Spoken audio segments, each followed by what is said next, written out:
El Golfo de California era territorio de numerosas etnias a la llegada de los conquistadores.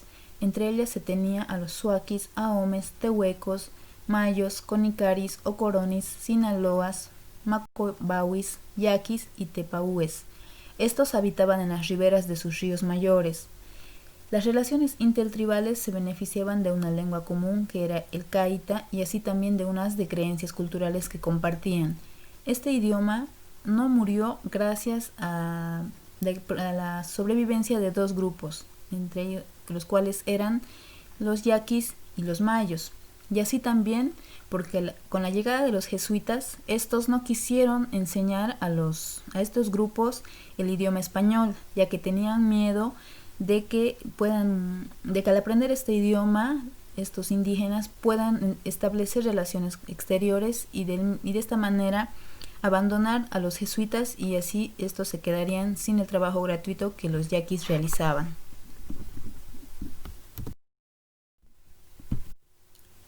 Los yaquis lograron ganar 3 batallas contra los españoles. La primera tuvo lugar en 1533.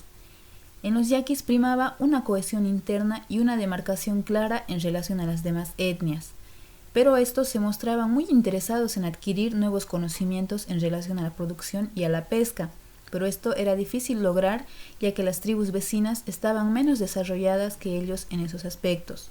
Fue así que esto dio pie a que los yaquis iniciaran la relación con los jesuitas.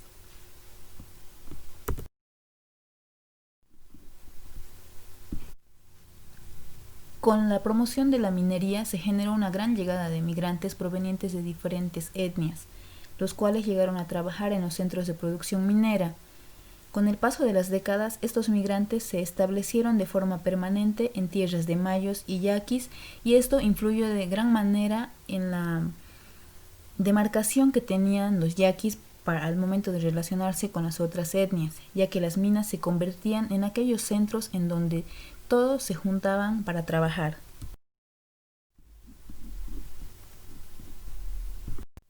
Al nombrar como gobernador a Bernal de Huidobro, se agudizaron las peleas entre las misiones jesuíticas y las minas reales. Ante el posicionamiento de los mineros y los hacendados en cercanías de las misiones, se hizo más fuerte el pedido de que los yaquis puedan laborar dentro de las minas, y así también los mismos yaquis estaban de acuerdo con esta posibilidad, ya que les permitía percibir un pago por su trabajo. Los jesuitas, por su lado, veían todo esto como un complot que acabaría por secularizar las misiones y acabar con todo eso que ellos creían habían avanzado a través de la evangelización del pueblo yaqui. En 1734 se dio la aprehensión de los sacerdotes y con esto Huidobro hacía evidente su intención de reformar las misiones secularizadas. Por otro lado, en esta guerra de poder entre Huidobro y los jesuitas surgió un liderazgo yaqui que empezó a hacerse más notorio hasta que emergió públicamente y tomó parte del pleito entre los españoles. Este surgimiento no fue esperado, ya que era una superestructura invisible a los ojos y que solo surgía bajo determinadas circunstancias.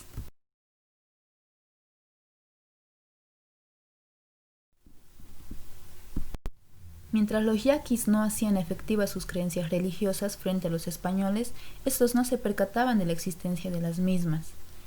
Es así que las estructuras religiosas de los yaquis no eran abiertas, sino que estaban escondidas de modo que no aparecían a simple vista. Por otro lado, el gobernador Huidobro fue la primera autoridad no religiosa que los españoles impusieron a los yaquis. Es así que éste tuvo que lidiar con los reclamos indígenas, pero también siempre mantuvo claro que él defendería los intereses de la corona. Una de sus primeras medidas fue el intento de reclutar yaquis para el repartimiento de las minas.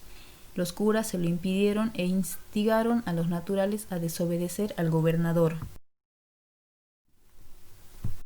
Juan Ignacio Uzacamea, conocido como Muni, y Basuretemea, su colaborador y gobernador de Huiribis, a quien llamaban Bernabé, encabezaron diferentes discusiones contra el gobernador Huidobro.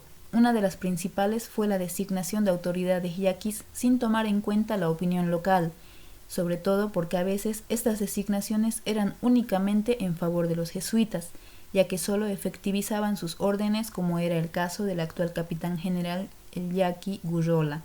y por otro lado se daban estos cargos a personas de otros pueblos o etnias que no correspondían a los yaquis. El poder de representación que estos yaquis tenían era muy fuerte, y ante esto, aprovechando la ausencia del gobernador Huidobro, los jesuitas pidieron al gobernador interino que apresara a Muni y Bernabé, pero antes de esto Bernabé pudo hacer llegar un comunicado a Luis Aquibuamea, otro yaqui principal, quien improvisó una aglomeración de yaquis alrededor de la prisión. Ante esto, Muni logró conseguir un permiso para salir a calmar a los indígenas que exigían a gritos su liberación y la de los demás prisioneros. En poco tiempo, Muni calmó a todos y viendo esto el gobernador interino vio que ninguna acción podía ser tomada en contra de los jefes yaquis. Posterior a eso, aprendió a Quirós y dio libertad a los indígenas. El reclamo de los yaquis quedaba como un precedente, pero en 1736 llegó a este territorio un religioso llamado Ignacio María de Nápoli, quien venía con la intención de escarmentar a los causantes de la supuesta sublevación, es decir, a Muni y a Bernabé. Nápoli canceló los cargos de ambos líderes como gobernadores locales de sus respectivos pueblos bajo la acusación de insolencia e insubordinación. Ante esto, cuando llegó Huidobro, este ordenó realizar una investigación sobre el hecho, pero antes de que ésta finalice o se efectuara, repuso en sus cargos a los nativos. Desde su restitución, Muni y Bernabé propusieron que los yaquis comenzaran a pagar tributo a la corona, pero esto fue tomado por los jesuitas y el padre Nápoli como una provocación, y así también fue rechazada por los yaquis y vista como entreguista, y también se volvió a solicitar la renuncia temporal de estos líderes. Después de una serie de acusaciones por parte de Nápoli hacia Muni y Bernabé, el gobernador Huidobro propuso a estos que viajasen a México a entrevistarse con el arzobispo virrey Bizarrón. En esta entrevista, estos dos personajes aprovecharon de hacer mención de los maltratos que los jesuitas daban a los yaquis y por otro lado de ciertas prohibiciones que los yaquis tenían en su diario vivir. Por ejemplo, el no dejarles usar su arco y su flecha que era característico de ellos. Por otro lado, exigían una indemnización por parte de Manuel de Mena, quien los había apresado sin ningún motivo. Así también pedían que los jesuitas no tuvieran una actitud tan paternalista con los yaquis, pero estos nunca pidieron que se saque a los jesuitas de estos territorios, más al contrario, mencionaban o sugerían que se envíe un jesuita extra a los lugares en los que se necesitara.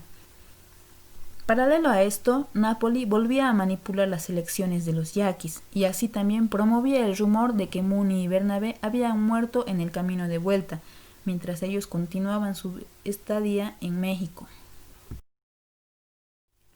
Uno de los detonantes de esta rebelión fue la extrema pobreza y hambruna que sufrieron los yaquis en 1739, a raíz de una gran inundación que arrasó con todos sus cultivos y gran parte de su ganado. Esto empeoró tras la negativa de los jesuitas de querer dotar de alimentos de su reserva para paliar esta hambruna. Por otro lado, una vez que los jesuitas aceptaron dotar estos alimentos, los quisieron vender, pero a costos sumamente altos, los cuales no podían ser cubridos por los yaquis.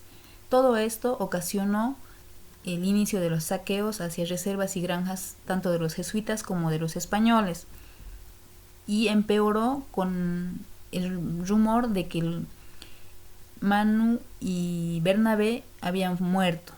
Todo esto dio inicio a la rebelión de los yaquis y el primer paso que quiso dar el gobernador Huidobro para acabar con esto fue mandar patrullas de 12 personas, pero estos no pudieron hacer frente a toda esa aglomeración de personas que eran parte de la rebelión y buscaban conseguir alimentos y algo más. Por otro lado, Huidobro buscó la reconciliación, por esto tampoco fue posible ya que no existía unidad entre los españoles.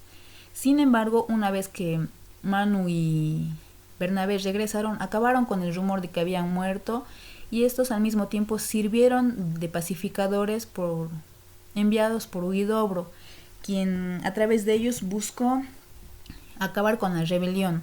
Esto fue posible gracias a que estos líderes participaron en esta búsqueda de la paz y de este modo Huidobro pudo retornar a asumir su cargo, ya que él se encontraba escondido por miedo, y de esta manera realizó un censo en el cual buscaba despojar a los yaquis de su armamento, de las escasas armas de fuego con las que contaban, y así acabar totalmente con la rebelión. Sin embargo, al mismo tiempo, posicionaba nuevamente a los españoles como dueños de los territorios que antiguamente tuvieron, y se buscaba que los yaquis vuelvan a la normalidad, es decir, que vuelvan a servir a los jesuitas y a los españoles. Sin embargo, tras esta pacificación del pueblo, el gobernador Huidobro posesionó en cargos jerárquicos a Manu y Bernabé. Este se hizo el capitán general de los yaquis en lugar de Gurrola, y Bernabé fue su alférez. A ambos se les permitía el uso cotidiano de sus armas. Sin embargo, en 1741 el virrey convoca a México a Huidobro, y en su lugar deja al capitán Vildósola, quien comunica posteriormente al rey que existe información de una nueva rebelión, promovida obviamente por Muni, Bernabé, Calixto y otros, que tenía como fecha el 24 de junio, y que el objetivo de esta era matar a todos los españoles, aunque esto jamás pudo ser confirmado.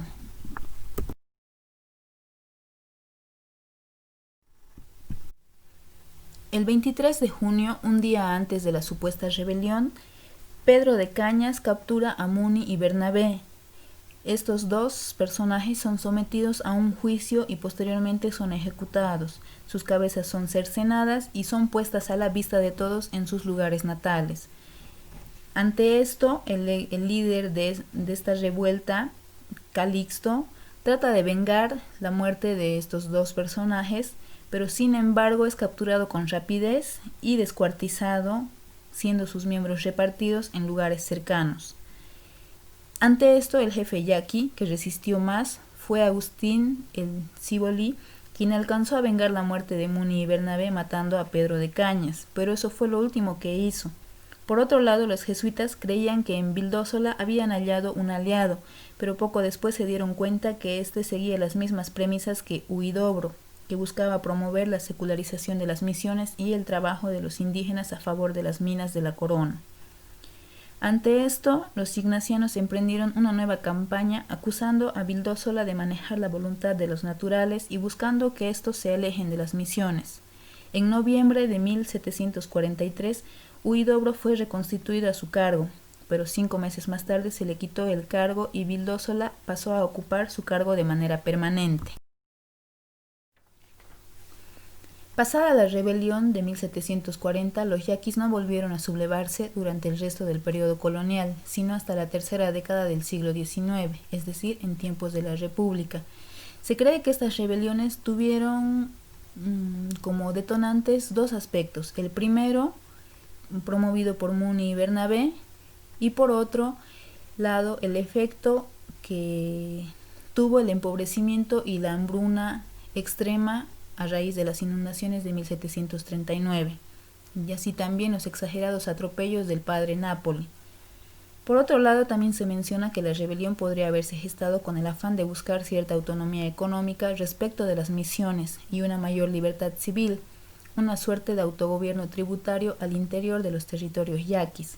También se cree que los yaquis, al igual que los araucanos, tenían una organización de poder capaz de transitar de los asuntos económicos a la reivindicación social y política, según las circunstancias lo requieran.